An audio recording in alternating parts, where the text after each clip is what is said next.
Good job, so talk it to. Welcome to the ImHoH podcast with your guest, your host, Nemo Nash. And today's guest is somebody that I hold very near and dear to my heart. Somebody that is very intelligent, very transparent, very outspoken, and very in tune. Someone don't cry on me. Don't cry. See already. This. I'm giving you your flowers. If you come on this podcast, I tell everybody I'm gonna give you your flowers while you're here. Thank you. That's what this is about. And I ain't done yet though. Oh, okay. Somebody who is multifaceted, is very talented in many multifaceted forms, who I really admire and aspire to be like, who is very ambitious, and goes after whatever she wants. So without further ado, I want to welcome my friend, Miss Nallah Brown. How you doing today, girl? Goodness, crazy. I am. It's hot. I'm vibrant right now. I feel really good. Okay. And I feel calm too. Mm-hmm. How are you doing? I'm good.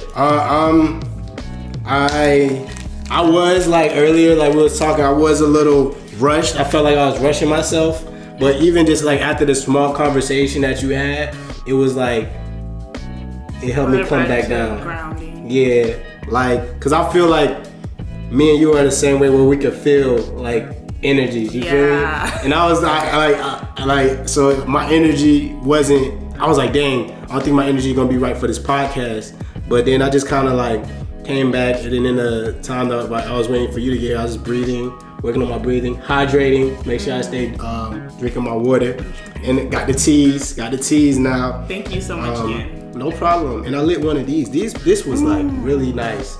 This is gonna be the frankincense incense. I'm not really even an incense person. Good. Like you've never seen me really like incense in here, but we're gonna light the incense today because it's a different vibe. And when I smelt them I actually got the shea butter from the lady at the farmer's market. But when I smelled this incense, I was like, yo, I love it. Like, and I love frankincense, but it hits a little different, like you were saying. Mm-hmm. So yeah, like, it does. It's much subtler. Like that's one thing I like about this incense too, because incense can be very overpowering. So that's why I don't like them, because it's just too much. But this is like, it was the right amount. Quickly. Exactly. But I do want to ask you, how have you been holding up throughout this whole quarantine vibe? What have you, like, how has it been for you? Like, it's been a roller coaster for everybody, so it's a lot of things going on. So how are you adjusting? Yeah, that's a great word, a roller coaster. Yeah. How have I been doing that? I've been to keep the theme of roller coaster going. I've been like on the ride and getting off the ride. Sometimes, you know, like on the ride in the sense of like just surrendering and like taking it all in, and you know, a lot of emotions. When it comes to change, what I'm realizing when it comes to change, I'm like really emotional. So like I've had many different changes, and you know, I graduated in spring, so that's a change right then and there. As far as like even like the quarantine, that's a change right there. Like different friends and relationships, change right there. Learning about like some trauma that I've been able to like explore, that's a change right there. So like emotional, you know, like being in a place of such like emotional reception, and then like sometimes getting in a place of like overwhelmed. So in the sense of like being on the ride and just like being like, okay, it's taking me, and then like taking myself off of the ride and like trying my best to like ground myself, and then even within that though, like also like having times of neglecting myself, you know what I mean? So roller coaster, I feel like that's the best way to do it. So you asked how have I been doing it, and like that's what I've been doing. Like I can't say anything linear. It hasn't been anything consistent besides just like waking up every day and like trying my best, you know what I mean, and like crying when I need to cry, and like talking to people, you know, like I'm a wild. It's not a bad thing though. It's like not. I'm glad that you feel. I've just never met anybody who was just who cries so much. Like it's not just like for like she's like super emotional and cries over it. Well, I mean, let me not say that. It's not like you're sad every time you cry. No. You're so in tune with your emotions. Like you let yourself feel. Even when you're happy, you cry. Even just now, when I was talking to you, I literally saw your eyes start to water. And that's one thing I really love about you is that you're so in tune and you don't really like me. I'll be like I was doing a poem on live one time. And it was like very in depth, and I stopped doing it. I was like, "Yeah, I ain't finna see me crying. Y'all ain't finna have me on here crying." You feel me? Real. But I feel like you would have went through it because you're very transparent with your emotion and your expression of your emotion. So like, I admire to be more like that. I think I'm more like that on a different aspect as far as like when somebody pissed me off, I'm gonna definitely express myself. I'm not gonna hold that in. Mm-hmm. But when in other realms where I'm sad, like I project a little bit, and I go do things I probably shouldn't have, and that goes back to the roller coaster aspect that you were talking about. Because I think all of this is a roller coaster, and I think I really want to say like that was a beautiful description of what you were saying and everything. I hope like everything is working smooth for you. And I just one little tidbit I'm learning is to, like you said, you got off the ride, but when you're back on the ride, let go. Just let it go. We're not in necessarily control the things we can, which is how we respond to certain things. Like you throw your hands up in the air when you're having a good time. You can hold on if you need to. But understand. I love that visual that just gave me. I'm a very visual, and that's why I really, because I use that all the time, because I say I have a poem where it's like, life has been a roller coaster, but I'm learning to cherish the view through the ups and downs. Because sometimes when we get down and we're anticipating something and it goes another turn, it takes a quick turn, it throws us off our square. That's why you gotta let go and just kind of let life be and be fluid like water. I just made a post about that, and I'm working on that. A post. Just now, Instagram post. Oh, okay. And essentially it just goes back to everything we were just saying about just flowing, allowing yourself to feel, and being there. We aren't in control. Well, in certain things we are in control of, but for the things that we aren't in control of, let's not get anxiety about trying to control them. To let them happen. And that's one thing I've learned too throughout this quarantining, is that, I mean, I've always known this about myself, but it's just a more clear perspective or clearer view of myself, in the sense of I do have control tendencies. I mean, that's another thing I'm trying to invite in, of inviting myself in the humanity of it all. A lot of us have the control issues, but to really reflect on it and also just see it in action of change, and then so the reoccurring theme, because it always goes by themes and seasons of how I relate to just the time and the lessons and things that are coming up and what I'm learning and adjusting to, has been attachment versus acceptance. And I feel like that's always been a reoccurring theme over this life. I feel like that's the ultimate one. But for this most recent one, of course, it's the most present one, so I'm feeling it a lot deeper and experiencing it to a greater extent. So it's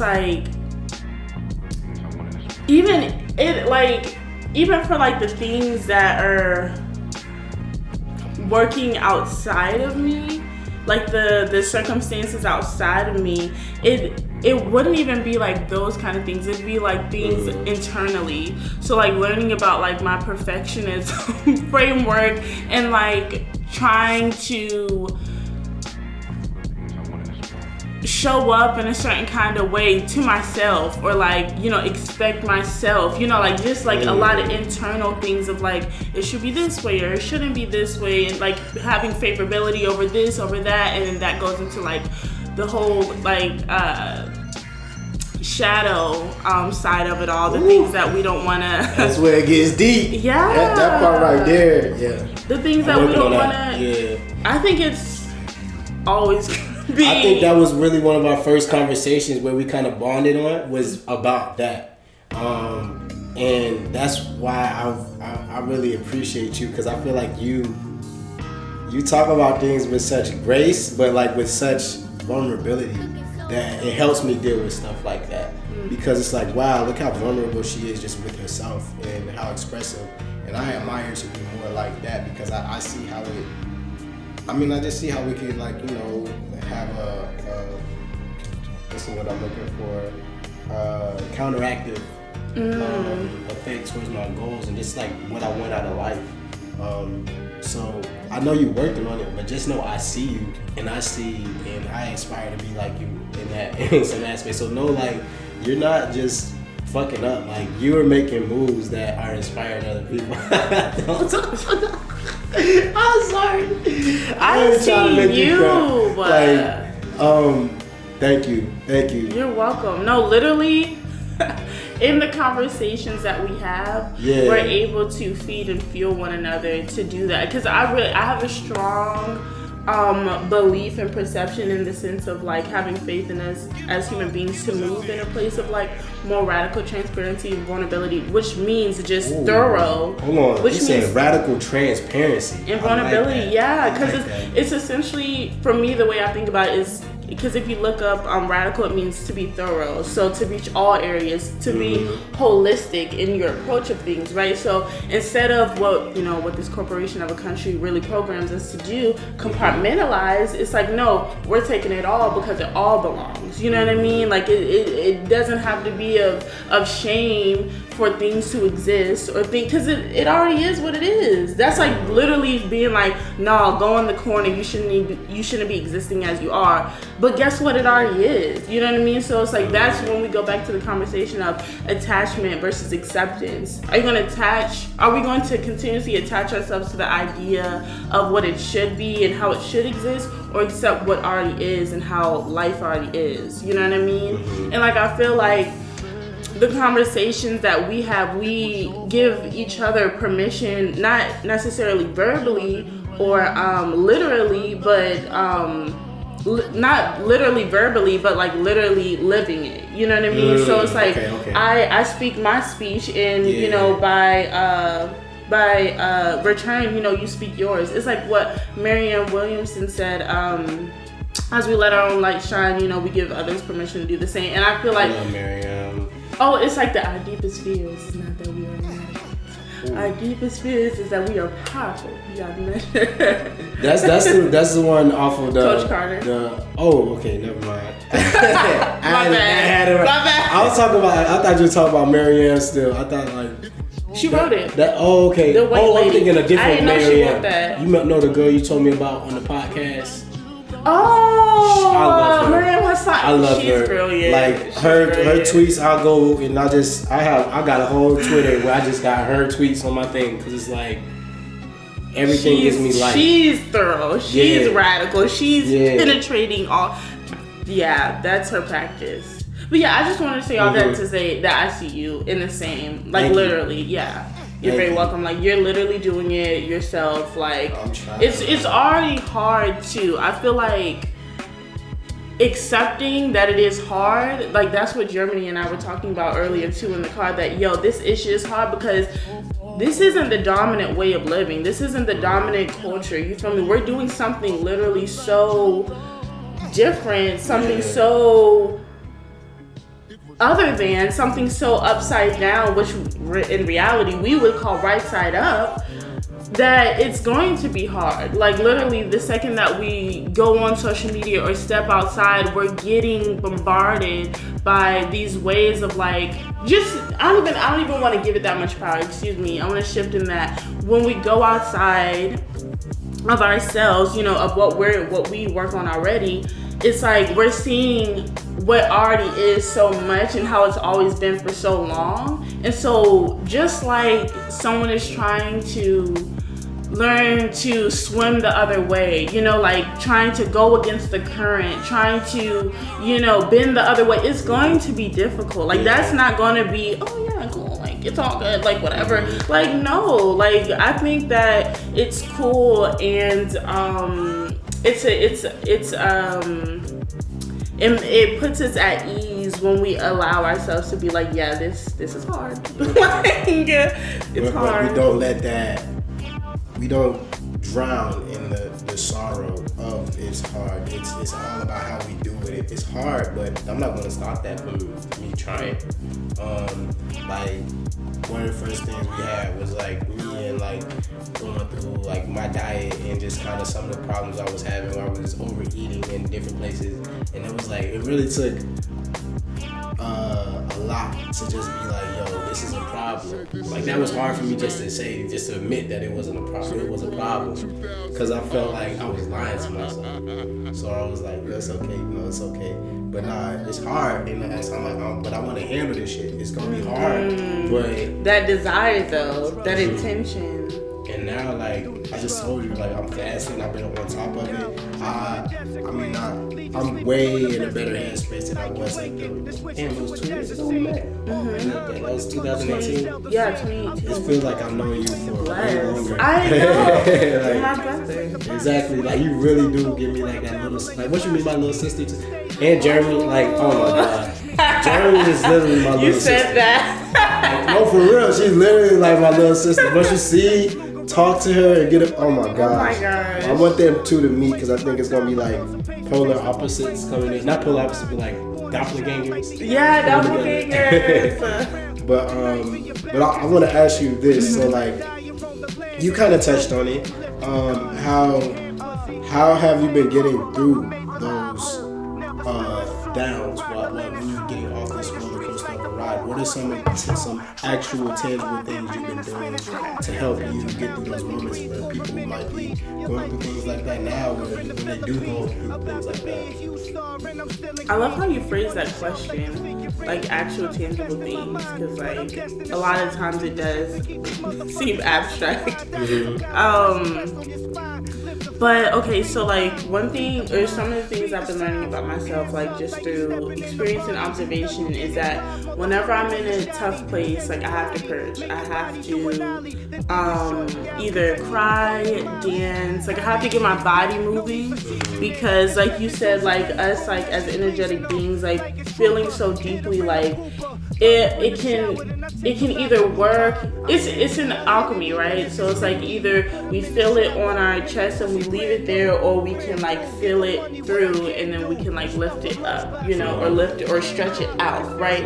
So like a lot of times I'm like, okay, I'm feeling it right here, I'm feeling it right here, so I need to dance or I need to cry, and then the next thing I do is search for, or I'll journal or something like that, and then the next thing that I go for is tapping into shared reality, because like I love the human experience so much. I love community. I love like, you know, I love that sense of like divine oneness, like when we get to like just share and like see, oh, you be going through that too, oh same, like, or you went through that too, oh same, you know. So either I'll like look up like stuff on like Psychology Today, or like I'll reach out to friends and like I'll talk to my mom or my dad or something like that, so it can get me to a place of like, okay, like I'm not alone, you know what I mean? So yeah, so I was saying purging, so either dancing,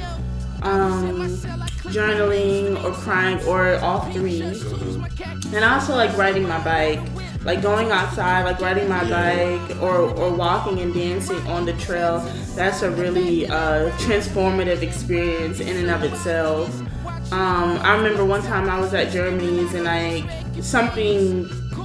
was ruminating. I was in deep thought on something. I was attaching myself to something, and I was literally being the opposite of mindful, of present, right? And so when we're not present, you know, I'm pretty sure we can all sort of relate to the manner of like how that can either like bring us to a place of like sorrow or disconnect or separation, you know. Anxiety. Yeah, exactly. So with that, I was like, okay, I need to go outside. So I stepped outside. I sat directly in the sun. I reached out to my friend Dominique. Shout out to Dominique. Listen this to her. Oh, Damo. Shout out Damo. Yes. We gotta get her on eventually. That's my dog. She's cool. And then, so yeah, I reached out to her, and then I cried.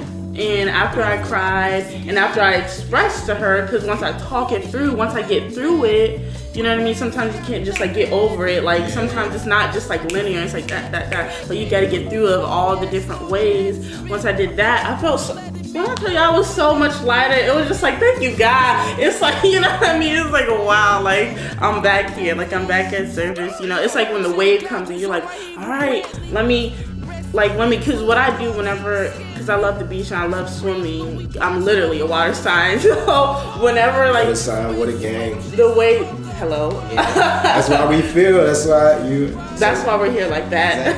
Exactly. Whenever it comes, I try not to fight it. I'm just like, okay, let it take me. Because when you fight it, it's like that's when like you can, one, work yourself tired, you know, and two, you can literally like give yourself a panic attack and like end up swallowing some of the water. Or projecting out on somebody or something that didn't deserve that energy. Word. And I feel like men do a lot of that. Do that. Yeah, I didn't mean to interrupt. But no, like, you're good. Because I definitely did. And I think sometimes we try to mask the pain with a drug or a substance. That's why I named this podcast I'm High Off Health, to show people that generally we say high is a response from a psychoactive drug, right? But you can get a high from doing those things you just mentioned, from riding your bike, when you were out dancing on the trail. That was a mindset that you were going after, and I think that's the same mindset people seek when they're using these drugs, specifically for masking an emotion or pain. Like, so I really do appreciate you sharing that, because like I think that's one thing we gotta put more out and broadcast more, because we always think of health as this one monolithic way to do things. Doing yoga, like for me, doing yoga is when I'm rolling up.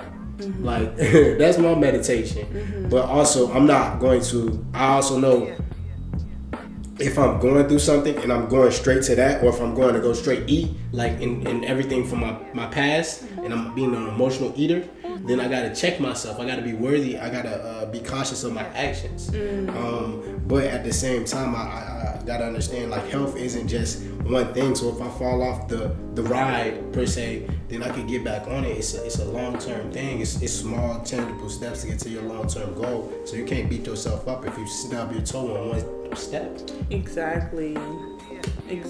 Literally, like riding a bike, learning how to keeping on, and like when we do fall off, it's like sometimes we do have a little temper tantrum when we fall off. It's like, damn, I was doing so good. Yeah, that's needed sometimes, especially if you've been holding all that in. I felt so good when I got mad. Like, it took me a lot to just, because I'm an expressive person naturally, but when it's time to moments of tension or just moments where I'm really feeling myself, I go in. I go in isolation. I don't say anything. So like, if I'm not saying anything, if I'm not speaking to anybody, that's a problem. Oh, it's a sign for you. You're like, okay, I know what this is. Got it. I generally don't really see it until it's like, I don't know. It just depends on the circumstance. But thinking about my past, I see the patterns. And you have to go through and you have to analyze your patterns if you really want any type of change. And then you have to find subconscious ways of trying to like reprogram that. So like, I'll just intentionally, I'll go outside. If I know I'm feeling like I want to isolate myself and say fuck the world, sometimes I do it, but then I won't like, I'm not going to continuously do it to the point where, okay, now I'm 2 weeks in the house, I ain't left the house except to get food. So it's like, I'll go outside and just be outside, go be around something, just trying to find tangible ways to break that pattern, just something out of the pattern. Like, even if that's smoking less, if you're drinking all the time, just drinking less, like just taking a small step, that's not going to just continuously go down that rabbit hole. Like, it's really about taking things step by step, and that's what I had to learn myself to really, manage my problems. I'm not going to say they solved, like I'm managing them, like I'm really, and it's day for day, because every day I get like urge to go do something that I probably shouldn't, but it's my long-term goal that's going to keep me disciplined throughout every single day. that really like grounded me. Like I love when we remind each other that, hey, like you don't gotta take you don't have to swallow it at once. Like it doesn't have to be this life or death, end all be all. Like it literally can be like inch by inch. Like how some people say like celebrate the small wins type thing, because that in and of itself like roots us. I know it roots me, and I know it roots you just by you expressing it in that way. It roots us in the present moment, and like knowing, because like for me, when it comes to like just looking at how I can experience different things moment by moment, if I'm not in the present, then that's when I'm usually furthest away from acknowledging my power. Because like I think there's a quote that says like power is a state of being, you only lose it when you lose sight of it. So it's like when I'm not, I know, right? It resonates. You get me with the quotes, like I'm a quote gal. Hey, it's important y'all get people who are gonna uplift you around your circle, because Nallah, she'll just send me quotes, articles, videos, podcasts out the random, and they'll hit so close to home, she don't even be knowing it. Like, so I appreciate you for that. Like, for real. Like, even if I don't, I told you this before, like, even if I don't respond, like, just know, like, I appreciate it. And she gonna keep saying, so I thank you. Cause, like, you got, I love the way you just kind of move and just kind of fluid, and you just, it's like you see that. No, literally, I feel like it's okay. But yeah, go ahead, continue. I'm sorry. No, you're fine. I appreciate you. No problem. But yeah, so like with that quote though, it resonates so deeply because I think it is about getting back to, like you say, getting back to the present, like switching, doing something different. And I love how you also spoke to how like it's not a monolith. It's not necessarily one way, one look, one version. It's like all these different modalities, because we are so like complex, like listening to other people's stories and like learning about other humans and learning about myself. Like it's like, we're simple, yet like we can't deny the reality that this world is made up of so many different things and so many different ways of being and so many different constructs, like we were talking about earlier, things that like the institutionalization of it all, like these set of rules, these silent agreements, just a lot of binary concepts of like it's either this or that. And I love that when it's like when we choose to, now I'm gonna do it this way, I'm gonna try it differently, I'm gonna literally go against the grain. That's like when we liberate ourselves in a way, because not in a way we do, like period, because we're at that moment we're going at the beat of our own drum, and it's like whatever that may feel like or whatever that may look like for you or for me, it's like we know we can always feel it in our body. Like we can always go back to home, in the words of, what's that woman name that we love to listen to, the podcast? The podcast, the black woman, the black homegrown. Dr. Thema. Thank you. I hope I'm saying her name right. Thema. I love her. I think it's Thema. I think it is. We love you, Dr. Thema. No, hopefully honestly, if you watch this, that would make my... Send it to her. I'm gonna send it to her. Send it to her. Like, what the heck? She's gonna be like, hell yeah. Exactly.